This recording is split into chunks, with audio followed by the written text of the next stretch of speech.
নমস্কার বন্ধুরা, তনুশ্রীর রান্নাঘরে আপনাদের সবাইকে স্বাগত। আজকে আমি চলে এসেছি অন্য একটা খাবার নিয়ে। আজকে আমি তৈরি করব আইসক্রিম। যা গরম পড়েছে, একটু ঠান্ডা কিছু না হলে তো ভালো লাগে না। আজকে আমি করব কাস্টার্ড আইসক্রিম। চলুন দেখে নিই কীভাবে তৈরি করি এই কাস্টার্ড আইসক্রিম। কাস্টার্ড আইসক্রিম করার জন্য আমি প্রথমে কাস্টার্ডটা বানিয়ে নেব। তার জন্য আমি নিয়েছি দুধ। এখানে আমি কান্ট্রি ডিলাইটের কাউ মিল্ক ব্যবহার করছি। আমি দুধটা আগের থেকে একটা জাল দিয়ে রেখেছি। আমি এখানে মেজারমেন্ট কাপে 1.5 কাপ দুধ নিয়েছি মেজারমেন্ট কাপের 1/2 কাপ চিনি, আর নিয়েছি 3 টেবিল স্পুন কাস্টার্ড পাউডার। প্রথমে আমি কাস্টার্ড পাউডারটাই ঠান্ডা দুধটা দিয়ে গুলে নেব। আমি ঠান্ডা দুধটা থেকে কয়েক চামচ দুধ এই কাস্টার্ড পাউডারটার মধ্যে দিয়ে গুলে রাখছি।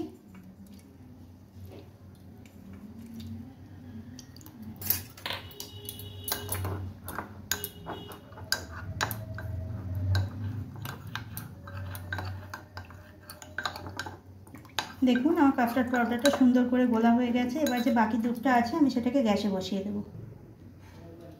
দুধটা যেহেতু আমার আগে থেকে জাল দেওয়াই আছে, তাই আমি ভালো করে একটু গরম করে নেব। তারপরে এর মধ্যে চিনিটা দিয়ে দেব।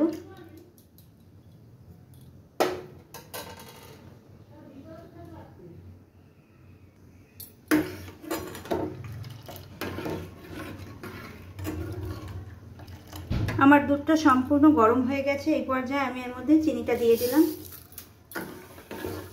চিনিটা দিয়ে খুব ভালো মতো জাল করে নেব। চিনিটা সম্পূর্ণ গলে গেলে আর দুধটা একটু ঘন হয়ে আসবে যখন, তারপরে আমি কাস্টার্ডটা দিয়ে দেব।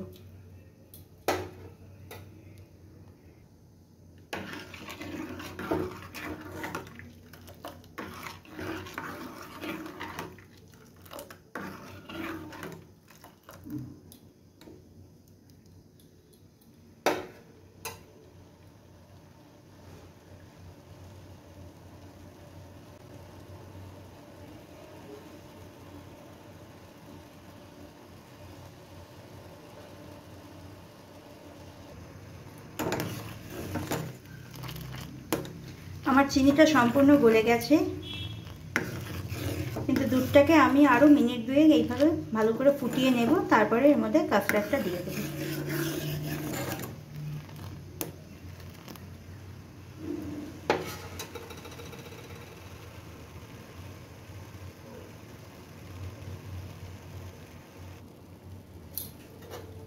দুধটা আমার ভালো করে ফোটানো হয়ে গেছে। মিনিট 2 ধরে আমি দুধটাকে ফুটিয়ে নিয়েছি। এইবার আমি এর মধ্যে গুলে রাখা কাস্টার্ডটা দিয়ে দেব। কাস্টার্ডটা দিয়ে দুধটাকে খুব ভালো করে সাথে সাথে নাড়াতে হবে। তা না হলে যে জায়গায় কাস্টার্ডটা বেশি পড়বে, দুধটা সেই জায়গায় বেশি জমাট হয়ে জিনিসটা নষ্ট হয়ে যাবে। দেখুন আমার দুধটার সাথে সাথে কত সুন্দর ঘন হয়ে গেল।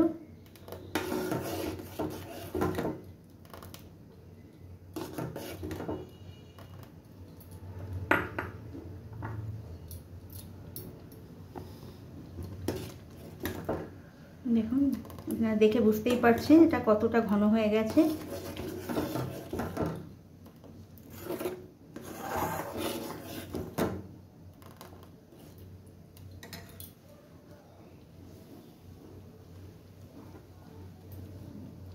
আমার কাস্টার্ড সম্পূর্ণ তৈরি হয়ে গেছে। আমি এবার গ্যাসের ফ্লেম অফ করে দিচ্ছি। এবার আমি এটাকে চাপা দিয়ে রেখে দেবো ততক্ষণের জন্য, যতক্ষণ না এটা সম্পূর্ণ ঠান্ডা হয়ে যাচ্ছে, নর্মাল টেম্পারেচারে চলে আসছে। আমি এটাকে চাপা দিয়ে রেখে দিলাম। সম্পূর্ণ ঠান্ডা হয়ে গেলে আমি আবার ফিরে আসব। এবার আমি চলে যাচ্ছি আইসক্রিম তৈরির দ্বিতীয় ধাপে। আমি যে কাস্টার্ডটা তৈরি করে রেখেছিলাম সেটা সম্পূর্ণ ঠান্ডা হয়ে গেছে। দেখুন এটা একদম ঠান্ডা হয়ে গেছে। এবার এই কাস্টার্ডটা আমি ব্লেন্ডারে দিয়ে ব্লেন্ড করে নেব। আর তার সাথে দেব সর। আমি এখানে দুধের সর তুলে রেখেছি 1/2 কাপ মতো। মেজারমেন্ট কাপের 1/2 কাপ নিয়েছি দুধের সর। আর সরের সাথে যে ক্রিমটা ওপরে থাকে সেটাও তুলে নিয়েছি। আমি এখানে কান্ট্রি ডিলাইট দুধের সর নিয়েছি। 7 দিনের দুধ জমিয়ে আমি এটা করেছি। 7 দিনের দুধের সর জমিয়ে আমি এটা করেছি। যাই হোক, আপনারা চাইলে এখানে ফ্রেশ ক্রিমও ব্যবহার করতে পারেন। এবার আমি এটাকে ব্লেন্ডারে দিয়ে ব্লেন্ড করে নেব।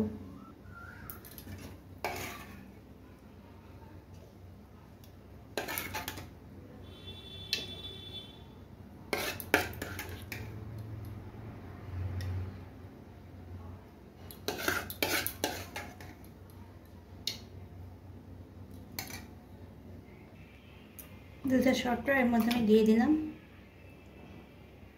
এবার আমি এটাকে সুন্দর করে ব্লেন্ড করে নেব। আমি ব্লেন্ড করার জন্য এই ব্লেডটা ব্যবহার করছি।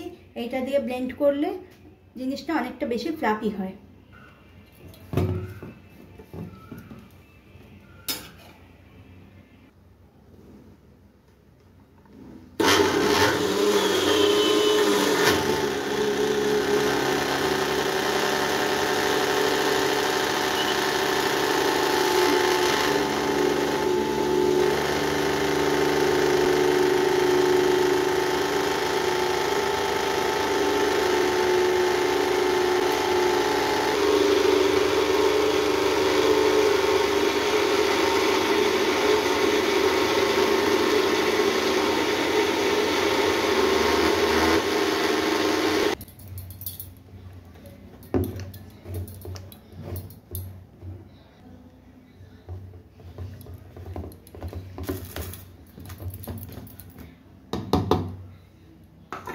দেখুন কত সুন্দর ব্লেন্ড হয়েছে, এটা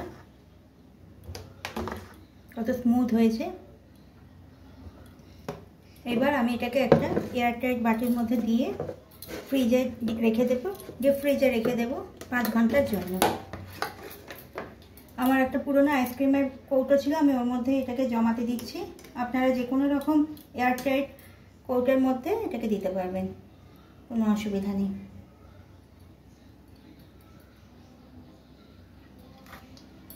আমি 5 ঘন্টার জন্য ডিপ ফ্রিজে রেখে দিচ্ছি। 5 ঘন্টা বাদে আবার আমি এটাকে ডিপ ফ্রিজ থেকে বার করে আর একবার ব্লেন্ড করে তারপর আবার ডিপ ফ্রিজে দিয়ে দেব। ফিরে এলাম 5 ঘন্টা পর। আমি আপনাদের খুলে দেখাচ্ছি। দেখুন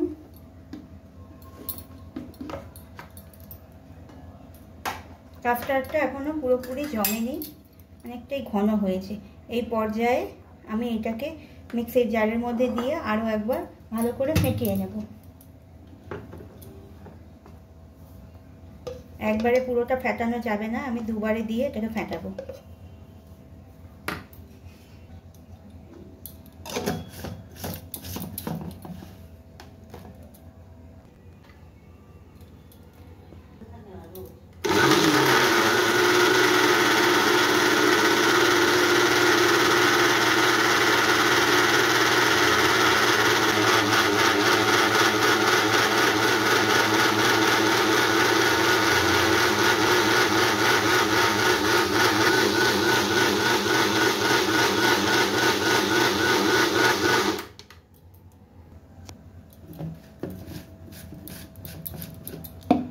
দেখুন কি সুন্দর ফেটানো হয়েছে,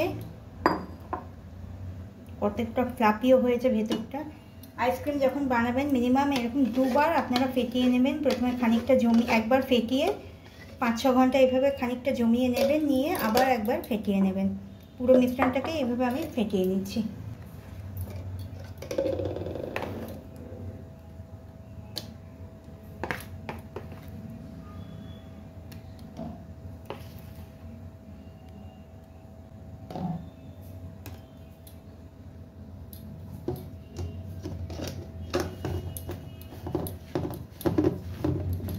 আমি এখানে কান্ট্রি ডিলাইটের কাউ মিল্ক ব্যবহার করেছি। আপনারা যে কোনো ব্র্যান্ডের দুধই ব্যবহার করতে পারবেন, তবে চেষ্টা করবেন ফুল ফ্যাট মিল্ক ব্যবহার করার।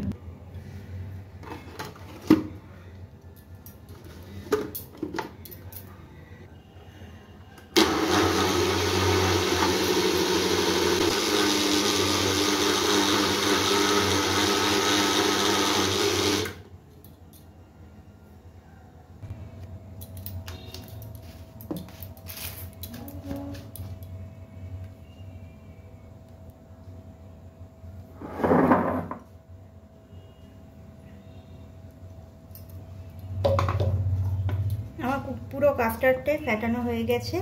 এবার আমি আগে যে কৌটোটার মধ্যে আইসক্রিমটা বসিয়েছিলাম তার মধ্যেই দিয়ে আবার এটাকে সারা রাতের জন্য ডিপ ফ্রিজে রেখে দেব। আমি কিছু ড্রাই ফ্রুট আর নাটস নিয়েছি, এগুলো আমি আইসক্রিমের মধ্যে দিয়ে দেবো।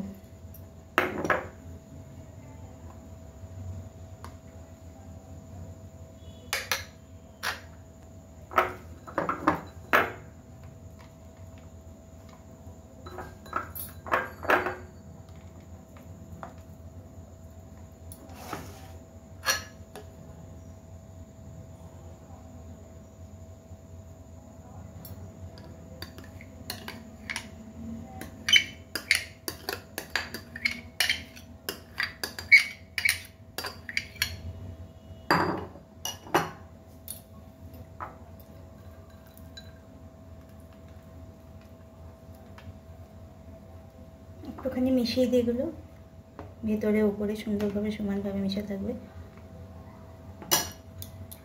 এবার বাকিটা উপরে ছড়িয়ে দিচ্ছি।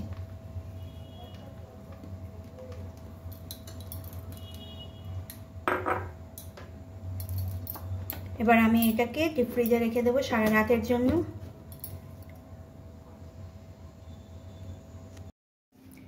আমি আইসক্রিমটাকে সারা রাতের জন্য ডিপ ফ্রিজে রেখে দিয়েছিলাম জমানোর জন্য। দেখুন কত সুন্দর হয়েছে দেখতে, কত সুন্দর জমেছে। এবার আমি এটাকে কেটে দেখাচ্ছি।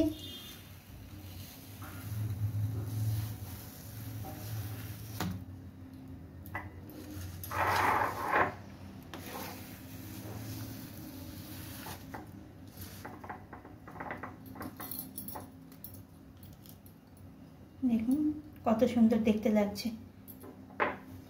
আপনারাও একবার এইভাবে কাস্টার্ড আইসক্রিম বাড়িতে বানিয়ে দেখবেন, খেতে কিন্তু খুব সুস্বাদুই হয়। আর একবার যদি বাড়িতে বানিয়ে খেয়ে নেন তাহলে আর বারবার দোকান থেকে কিনে খেতে হবে না। দেখুন তৈরি হয়ে গেল আমার কাস্টার্ড আইসক্রিম।